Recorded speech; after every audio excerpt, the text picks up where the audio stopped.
새롭게 조직하고 또 활성화시키고 안정시키고 그렇게 하는 역할을 두 사람이 함께 가서 감당했다고 하는 이야기. 함께 가는 것, 함께 일하는 이 두 사람의 모습 참 아름답습니다. 또 소개된 커플이 있는데, 팀이 있는데 바나바와 바울입니다.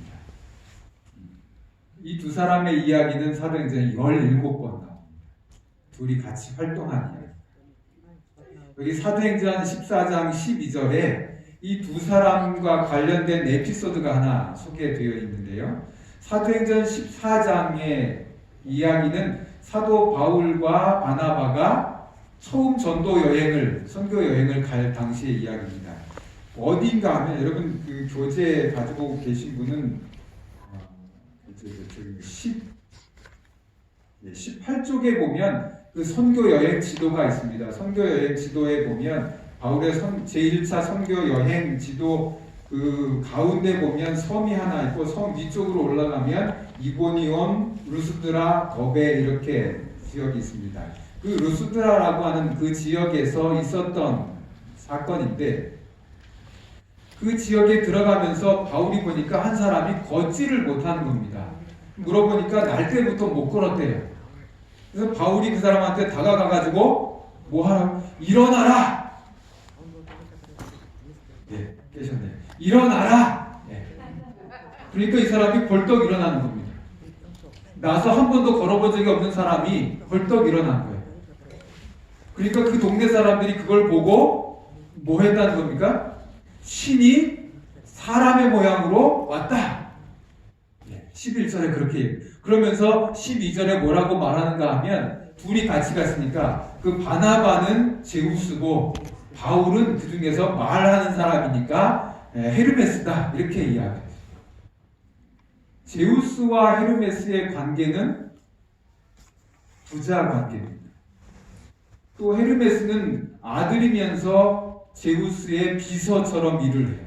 그러니까 둘이 굉장한 친분 사이죠. 그래서 바울과 바나바가 함께 일하는 그 모습을 보면서 그만큼 친분이 있는 것으로 사람들은 이해하고, 물론 신격화하는 그런 것도 볼 수 있지만 그만큼 또 가까워 보이는 사이로 인정을 하는 겁니다. 두 사람이 함께 일하는 이런 모습을 우리에게 보여줬습니다. 세 번째 팀은 바울과 실라. 이 두 팀은 사도행전 15장부터 나오는데 28장까지 사이에 9번 등장합니다. 그 다음에 바울과 디모데 16장부터 나오는데 3번이나 나오고요. 바울이 쓴 바울 서신에 6번이나 두 사람이 함께 일하는 장면들이 소개됩니다. 그만큼 이 실라와 디모데는 바울에게 있어서 매우 중요한 역할을 하는 사람이었어요. 여기 사도행전 18장 5절에 있는 말씀을 우리가 좀 같이 읽어볼까요? 실라와 시작. 실라와 디모데가 마케도니아에서 고린도로 온 이후 바울은 말씀을 전하는 일에만 힘썼습니다. 이 상황을 보니까 어때요? 이 실라라고 하는 사람과 디모데라고 하는 사람이 바울에게 얼마나 중요한 조력자였는가 하는 것을 알 수 있겠죠. 이 두 사람이 오기 전에는 바울이 이것도 해야 되고 저것도 해야 되고 막 정신없이 있었는데 두 사람이 와서 조력하고 도와주니까 바울이 자기가 하고 싶은 전도하는 일에만 전력할 수 있게 되었다 이렇게 이해합니다. 그럼 바울 같은 능력자가 제가 보기에는 성경에 그렇게 흔하지 않아요. 저희 집사람은 바울이 쓴 그 편지서나 뭐 사도행전의 이 바울의 이야기를 읽을 때면 좀 기분이 나쁘다고요. 너무나 능력 있어 보이는 거예요. 너무나 자신감이 넘치고 어디 가든지 주눅 들거나 뭐 당당하지 않은 데가 없죠. 자기를 죽이려고 하는 사람들 앞에서도 뭐 전혀 개의치 않고 자기 하고 싶은 말 다 하고 그 가운데 하나님의 복음을 막 힘차게 외치고 뭐 사람들이 죽으라고 돌을 던져도 돌 맞고 일어나고 뭐 이런 사람, 뭐 배가 침몰해서 죽게 됐는데도 걱정하지 말아라. 하나님이 우리 다 살려주겠다고 그랬다. 이렇게 하면서 그런 이야기 읽을 때마다 너무 부러우니까 그러는 건지 하여튼 기분 나쁘다는 겁니다. 자기는 그렇게 못하는데. 근데 그런 바울이 혼자서도 잘할 수 있겠지만 어떻게 했다고요? 실라와 디모데가 함께 해주니까 전도하는 일에 훨씬 더 온 힘을 다해서 일할 수 있었다. 그렇게. 여러분, 능력이 있다고 혼자 일하는 것보다 조금 부족해도 함께 일하는 모습이 훨씬 더 아름답습니다. 아멘. 조금 못해야 주변에 있는 사람들이 거들면서 서로 커가는 겁니다. 아멘. 내가 혼자 잘하니까 넌 잠깐 기다려. 내가 할 때까지 기다려. 이게 아니고 내가 좀 잘해도 조금 못한 척하고 같이 도움을 요청하고, 저처럼 진짜 못하면 옆에 있는 사람들이 애를 먹지만 조금 잘하는데 조금 못한 척하면서 다 주변을 이렇게 도와서 같이 가면 그것만큼 아름다운 것이 없을 것 같아요. 아멘. 함께하는 그 아름다움이 보여집니다. 마지막 한 커플을 좀 소개해 드리려고 하는데, 소개하기 전에 여기 이걸 하나 빼먹었네요. 이 바울이 디모데를 얼마나 좋아했는지 여기 보시면 디모데를 아들이라고 표현한 것이 4번이나, 그 다음에 형제라고 말하는 게 5번이나 나오고, 동역자라고 말한 것이 1번.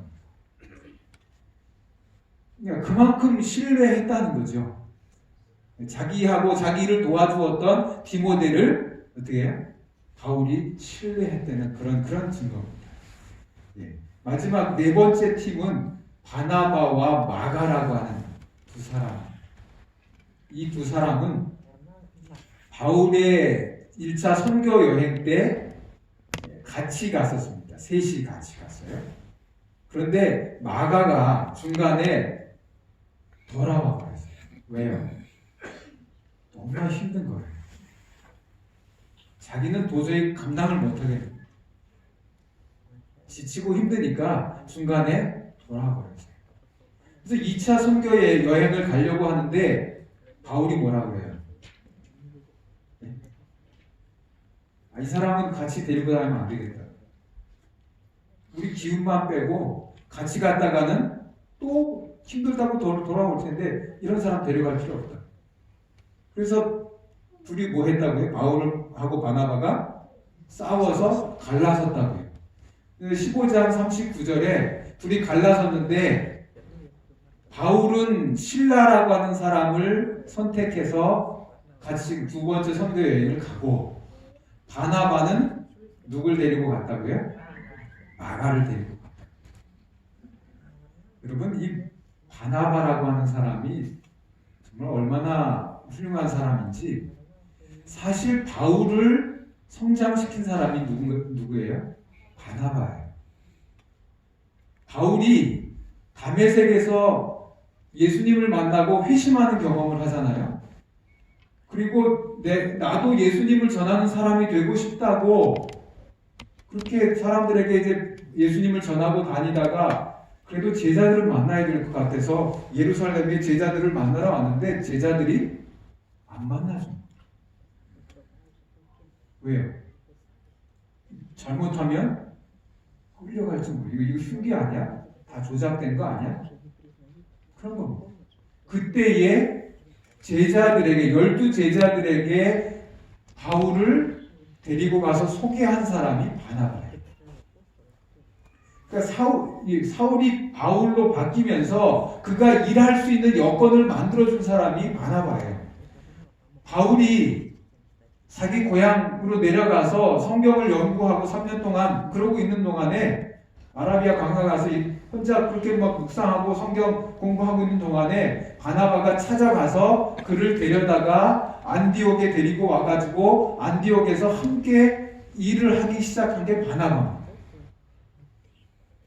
아마 바울이 전도 여행 갈 때 그 모든 계획을 짜고 또 그 여행들의 대부분 어떤 전략들과 필요한 것들을 준비하는 일에 있어서 바나바가 많은 역할을 했을 겁니다.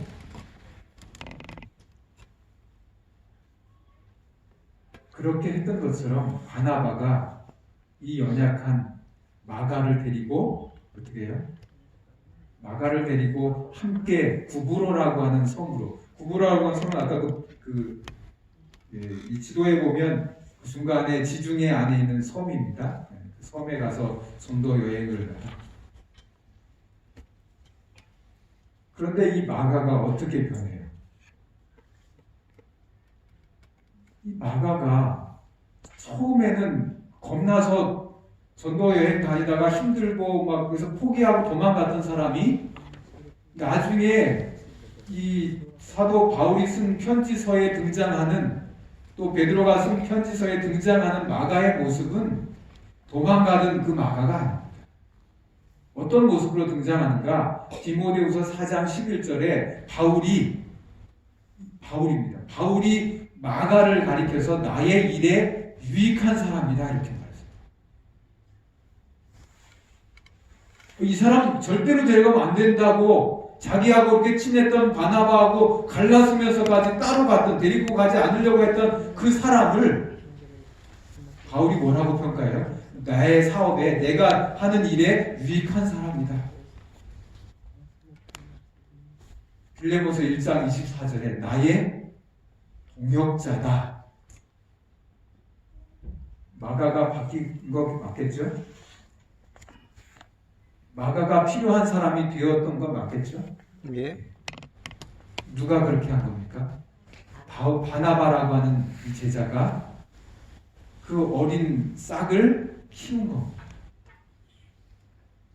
함께 할 때 좋은 점은 그런 겁니다. 연약한 사람이 힘을 북돋고 용기 내고 함께 하면서 배워갈 수 있는 거예요. 이 마가를 베드로는 뭐라고까지 말했는가 하면 내 아들이다 이렇게. 내 아들이다. 그래서 베드로가 예수님에 관련된 이야기를 자세하게 마가에게 다 해줍니다. 자기가 예수님과 같이 다녔던 이야기를 마가에게 다 들려줘요. 아들처럼. 그래서 마가가 뭐예요? 마가복음을 씁니다. 그런 이렇게 부족했던 사람이 한 사람의 도움으로 한 팀을 이루어서 함께 일하면서 성장한 모습을 우리에게 보여주는 거죠. 여러분, 이 병원에도 여러 사람들이 같이 일하시잖아요. 그럴 때 혹시 병원에서 이렇게 일하시는 분들이 계시면 여러분 그 곁에 누군가 새로운 사람이, 요즘 말로 하면 신입이 들어오면 같이 좀 잘 도와주시기 바랍니다. 어디 가든지 신입사원은 있습니다. 제가 광나루교에 와서 이제 3년이 지났는데 앞에 2년은 목회를 한 10년 정도 한 부목사님하고 일을 했어요. 근데 작년 1년은 그야말로 신입사원하고 일했습니다. 인턴, 전도사 채용돼서 1년차 전도사님하고 일을 했어요. 신입사원이잖아요. 신입사원을 훌륭한 목사로 키워내는 방법이 뭐가 있을까요? 너 이거 왜 이렇게 잘 못했어? 이건 이렇게 해야 되는 거야. 이거 틀렸으니까 이거 다음에 고쳐. 이거 고치라고 했는데 왜 안 고쳐? 화내고 따끔하게 야단치고. 그것보다는 그냥 처음엔 다 그래. 실수할 수 있지. 나도 그랬어. 어떤 게 용기를 더 낼까요? 두 번째죠. 두 번째가 용기 나게 만드는 거예요. 신입사원이 여러분 옆에 누군가 있다면, 여러분이 다니는 직장의 어느 곳에, 여러분이 일하는 부서에 이 초짜들이 왔으면, 여러분 이 바나바가 마가를 도와서 성장시켰던 것처럼 여러분 그런 그리스도인이 되시길 바랍니다. 아멘. 그런 분들이 하늘나라 갑니다. 하늘나라에 적합한 사람은 그 그런 신입사원하고도 같이 잘 어울릴 수 있습니다. 그 텃세라는 말이죠. 어디 가나 있습니다. 목사님들 사회에는 텃세가 없을까요? 목회자들이 이렇게 목회자 협의회를 모이면요, 가가지고 1년 차부터 5년 차까지 이제 안수받기 전에요, 다 한방 5년 차들 방으로 다 모여 그렇게 해가지고 연차별로 이렇게 딱 앉혀요. 군기자문. 선배 목사님들한테는 어떻게 해야 되고, 뭐 좋은 일이죠. 이거 이럴 땐 이렇게 해야 되고 가르쳐 주는 건데, 그 앞에서 얼마나 떨고 그 속된 말로 쫄아가지고 고개도 제대로 못 들고 처음에 1년차 때 가뜩이나 위축되고 막 그러는데, 신입사원이라고 가르친다고 막 그렇게 하니까 막 간이 콩알만해져. 그럼 어떻게 돼요? 실수도 안 하던 실수도 더 하게 됩니다. 너그럽게 이해하고 봐주고 용납해주고 다듬어주고, 그건 이렇게 했으면 돼, 다음엔 이렇게 하면 돼, 이렇게 하면서 격려하고. 바나바라고 하는 인물은 그런 사람 같아요. 그러니까 그런 사람이 되었으면 좋겠어요. 시간이 있으면 이 바나바에 대해서 또 따로 이렇게 하면 좋은데, 이 두 사람의 모습에서처럼 우리가 바나바를 닮아갈 수 있는 그런 사람들이 되었으면 좋겠어요. 여러분, 함께 하는 게 효과적인 거죠. 그 시너지라고 하는 그런 말이 있어요. 시너지 효과. 이건 두 개 이상이 합쳐졌을 때 그냥 단순하게 그 합친 힘보다 더 큰 힘을 만들어낸다는 거예요. 함께 하면 그래서 좋다는 거죠. 그래서 이런 이야기 많이 들어보셨을 겁니다. 말 한 마리가 끌 수 있는 힘이 얼마라고요? 2톤 정도 끄는데, 두 마리가 같이 끌면 얼마를 끈다고요? 23톤. 23톤이나 끈다고요. 이거 굉장한 거 아닙니까? 아멘. 그럴 수 있는 게 함께하는 겁니다. 어떤 사람이 연구를 해봤는데, 이 생물체만 그런 게 아니더라. 10마력의 엔진을 8개를 모아서 같이 돌렸더니 80마력이 나오는 게 아니고 285마력의 힘이 나옵니다. 저는 잘 모르겠어요. 어떤 목사님의 그 책에 보니까 그런 말, 난관을 돌파하는 기도라고 하는 그 책에 이런 얘기가 나와서, 제가 그런 실험 본 적은 없지만 사실이니까 썼겠죠. 하여튼 285마력이 아니어도 더 큰 힘을 낼 수 있는 거. 여러분, 비둘기가 아니고 이게 뭐죠? 기러기. 기러기가 날아갈 때 어떻게 해요? 철새가 이동할 때 어떻게 해요? V자 모양으로 날아가지 않습니까? 근데 이 맨 앞에 가는 대장 비둘기가 이렇게 날갯짓을 하면 그 뒤에 바람이 이렇게 상승 효과가 난다. 그리고 두 번째 단계에서 더 상승 효과가 나고, 세 번째는 더 나고, 그렇게 해서 전체적으로 이렇게 V자 편대로 갈 때가 혼자 갈 때보다 72%나 더 멀리 갈 수 있다. 힘을 비축할 수 있다. 함께 하는 것이 그래서 아름답고 좋은 것입니다. 근데 함께 하는 게 반드시 좋은 것만 있는 건 아닙니다. 함께 하는 게 문제가 될 때도 있어요. 여러분, 그것도 여러분 머릿속에 기억하면서 주의해야 할 점 중에 하나입니다. 함께 할 때 어떤 문제가 생기는가?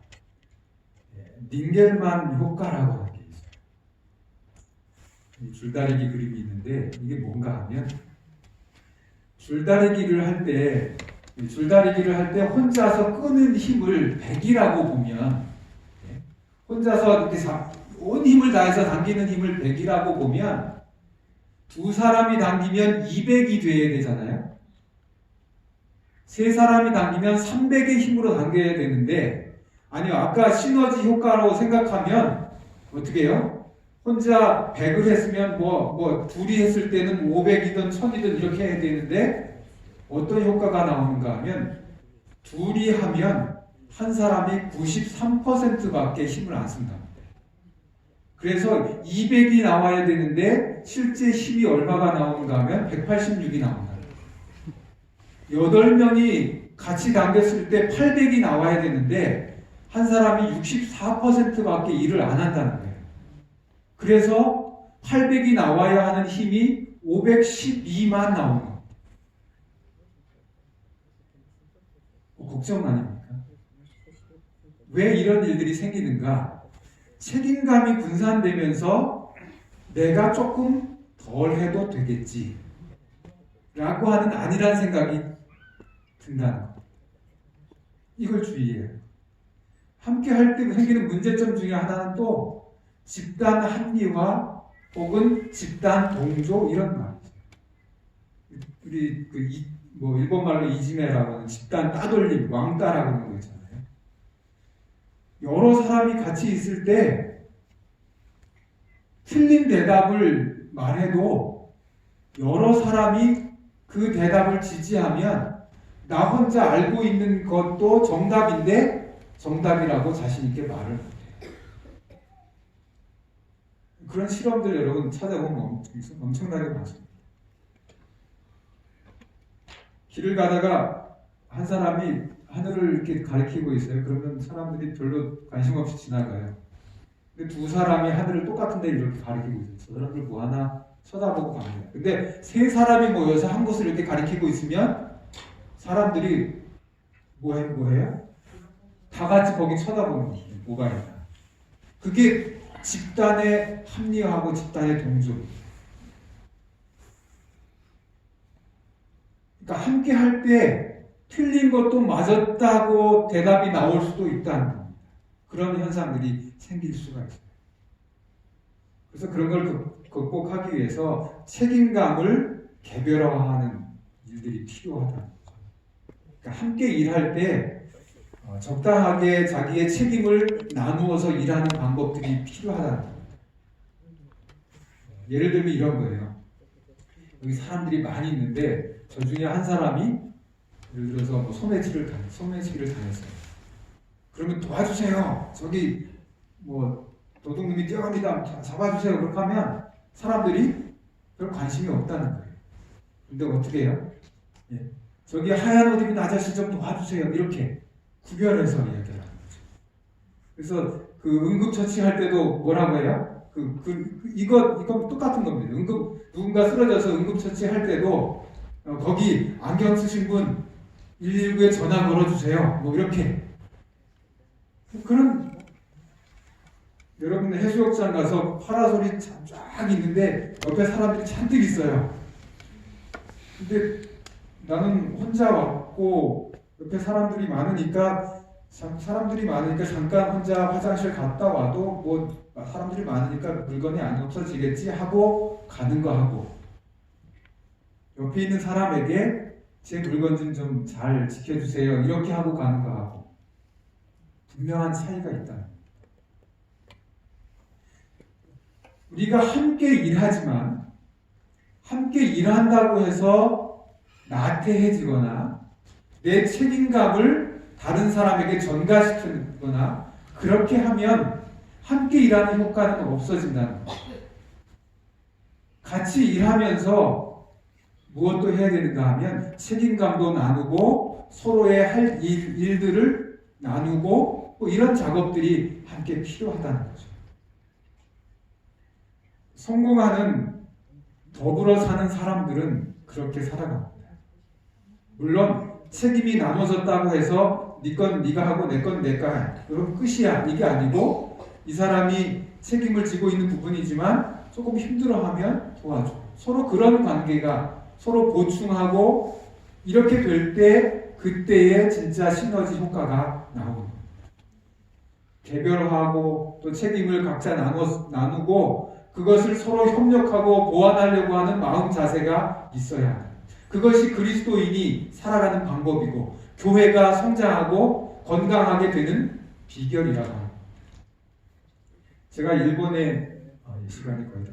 일본에 있을 때 일본에 가서 어떤 시골 교회를 갔는데 그 교회는 제일 나이가 적으신 분이 그때가 지금부터 한 15년, 뭐 16년 그 정도 돼. 2003년도니까 교회를 갔는데 한 3, 40명 이렇게 모이시는데 제일 연세가 적으신 분이 65세인가 6세인가 그러셨어요. 노인 교회죠. 근데 이분들이 관리하는 그 교회가 얼마나 깨끗한지 제가 놀랐어요. 물어봤더니 각자 다 책임이 있어요. 여기 A라고 하는 장로님은 요 강대상만 닦는 겁니다. 요건 내 책임이에요. 그래서 언제나 와서 뭐 누가 닦았든 어쨌든 또 닦는 겁니다. 닦았더라도 또 닦아요. 어떤 분은 피아노 담당해요. 피아노 정리하고, 어떤 분은 유리창 정리하는 거, 어떤 분은 신발장 정리하는 거. 다 각각 다 자기 책임들이 있는 거예요. 그래서 와서 자기 책임들을 완수하고. 심지어 이런 말들까지 있어요. 일본 사람들은 교회 화단에 물 주라 그러면 비가 오는 날도 와서 물을 준다고. 그만큼 책임감 있게 일한다. 그러니까 자기 책임을 맡겨놓으니까 철저하게 자기 거 관리하고 하니까 그렇게 나이가 많이 든 교회지만 아름답게 가꿔지고 잘 정리되고 한다는 거예요. 우리 교회가 건강하고 또 좋은 교회가 되려면 우리가 그렇게 할 수 있어요. 서로 책임을 나누어지되 함께 협력할 수 있는 힘까지 가질 수 있으면 좋겠습니다. 제가 이야기 하나만 좀 드리고 마치겠습니다. 아이를 키워보니까 아이들하고 오래 떨어져 살아서 그런지 아이들이 집에 있는 것만 해도 기분이 좋아요. 저희 아이들이 중학교 1학년, 고등학교 2학년 이때쯤부터 떨어져서 살아가지고 지난번에 한 번 말씀드렸잖아요. 가족들끼리 다니는 것만 봐도 부럽다. 근데 작년에 그 딸이 이제 미국에서 공부하다가 그 짐바브웨라고 하는 곳에 이제 선교 활동을 하러 갔습니다. 그 골든 엔젤스 팀들이 거기 가서 음악 활동도 활동을 하고 다시 미국으로 안 가고 집으로 오라고 그랬어요. 돈이 비슷하게 드니까 바로 이제 한국에 들려서 집에서 좀 놀고 가라고. 그래서 방학 동안 3개월 동안 집에서 있었습니다. 기분이 얼마나 좋은지 2년인가 만에 집에 와서 3달을 딸아이가 있는 게 저희 4식구지만 3식구가 된 게 그렇게 기분이 좋고 아이가 누워있는 것도 그냥 좋고 방에서 왔다 갔다 하는 것도 좋고 같이 뭐 설거지 할 때도 좋고 음식 만들 때 옆에서 도와주는 것도 좋고 아르바이트 한다고 나갔어요. 아르바이트를 하고 하루 종일 일하고 지쳐서 힘드니까 집에 와가지고 투덜대는 겁니다. 너무 힘들다고 사장님이 뭐 까다롭다고 막 짜증 부리고 그러는데 그것도 귀여워요. 뭐 그것도 좋아요. 그냥 이 아이가 저녁 때 집에 돌아오면서 계단에 올라오는 발자국 소리 나고 그 번호 키를 누르는 소리가 나면 가슴이 쿵쾅거려요. 아, 우리 딸이 들어오는구나. 여러분, 하나님이 우리하고 함께 하시길 원하는데 하나님이 우리에게 기대하시는 것은 그 정도라고 저는 생각합니다. 우리가 대단한 일을 해주기를 하나님이 기대하시는 것 아닙니다. 하나님과 함께해서 하나님의 일을 한다고 하는 것은 우리가 다 사도 바울처럼 베드로처럼 그렇게 다 나가서 선교사가 되고 다 모든 사람에게 침례를 줄 수 있을 만큼 성경을 가르치고 다 그런 능력 있는 사람이 되기를 하나님이 기대하실 수도 있지만 그렇게 하지 않아도 하나님이 그걸 가지고 우리에게 책망하거나 슬퍼하거나 그렇게 하지 않죠. 그냥 우리가 곁에 있는 것만으로도 행복해 하실 것 같아요. 왜냐하면 제가 제 자녀들이 제 옆에 있는 것만으로도 행복했던 것처럼 하나님이 저희 아버지라고 그러셨으니까 저희 아버지라면 제가 딴짓 안 하고 이 금요일 이 시간에 다른 것 안 하고 주님의 전에 와서 하나님 만나겠다고 와서 교회에 앉아 있는 것만 해도 하나님 마음이 쿵쾅거리고 기분이 좋아지실 거라고 저는 생각해요. 분명히 그럴 거예요. 그분이 아버지가 맞다면 분명히 그러셔야 합니다. 여러분, 그래서 혹시 나는 능력이 별로 없는데, 여기 아까 멋진 찬미 하시는 분들처럼 난 찬미도 잘 못하는데 악기 연주도 못하고 겨우 예배 때 오면 앉아서 그냥 뭐 앉았다가 가는 것밖에 할 게 없는, 여러분, 그래도 하나님은 그것도 좋아하십니다. 여러분이 하나님의 자녀인 이상 그분은 우리가 곁에 있는 것만으로도 행복해 하십니다. 아멘. 여러분, 대단한 일을 못한다고 좌절할 필요 없습니다. 나는 교회에서 장로도 아니고 집사도 아닌데, 그래도 여러분들은 여러분의 자리를 지켜야 합니다. 뿌리 이야기 기억하시죠? 여러분의 자리를 끝까지 지키고 내 신앙을 배를 물려서 그렇게 할 수 있어요. 하나님이 원하시는 것, 하나님과 우리가 함께 한다고 하는 것은 그겁니다. 능력 있는 선교사가 되면 더 좋겠지만 그것 아니어도 제 아이가 투덜거릴 거면 그냥 집에 있지 뭘 나가서 아르바이트 한다고 투덜거려요. 힘들다고 투덜거리지 말고 집에서 그냥 쉬지. 뭐 일 안 한다고 제가 뭐라고 안 할 텐데. 그래도 무슨 마음으로 가서 일하는 거예요? 조금이라도 아빠에게 도움이 되고 싶어서 나가서 일하는 거죠. 나갔다 오면서 지쳐서 투덜대면서 들어오는 모습도 그래서 이쁘고 귀여운 것입니다. 돈 많이 벌어와서 좋은가요? 그 아이가 효도했다고 좋은가요? 저한테 돈 그거 벌어가지고 자기 등록금 준비한다고 그래서 제가 좋을까요? 그게 아니에요. 그 마음이 좋은 거죠. 그 마음이 사랑스럽고 예쁜 거죠. 하나님께서 우리를 보실 때 그렇게 보신다는 겁니다.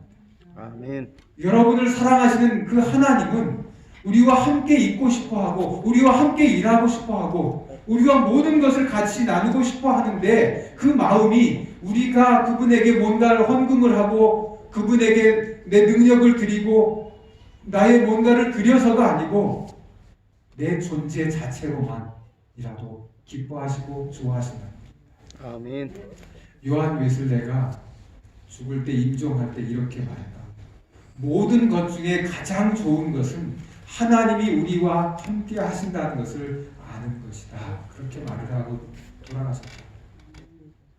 우리 곁에 계신 그 하나님, 우리와 함께 있고 싶어하는 그 하나님. 그래서 우리도 하나님 곁에 있는 그런 사람들이 다 되셨으면 좋겠습니다. 아멘. 하나님하고 떨어지지 않는 사이가 되면 좋겠습니다.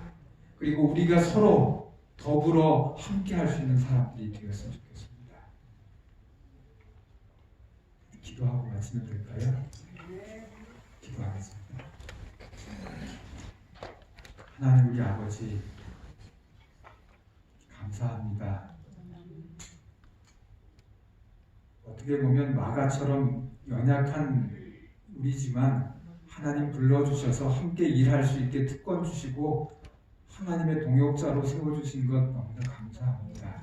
아멘. 그때 우리는 어쩌면 마가보다 더 못해서 몇 년이 지나도 몇십 년이 지나도 늘 그 자리고 늘 주님 앞에 부끄러운 모습 그렇게 살아가고 있는지도 모릅니다.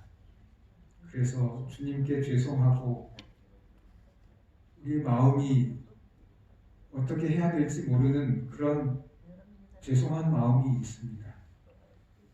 그래도 하나님은 우리의 동반자라고 우리를 품어주시고 우리를 자녀라고 우리의 아버지라고 어떤 상황이든지 관계없이 옆에 있어달라고 우리에게 말씀하시는 하나님 감사합니다. 끝까지 우리의 아버지가 되어 주시옵소서. 아멘. 우리 곁에 계셔 주시옵소서. 그리고 우리가 곁에 계신 그 하나님을 볼 수 있는 눈을 허락하여 주시옵소서. 아멘. 예수님의 이름으로 기도하고 갑니다. 아멘.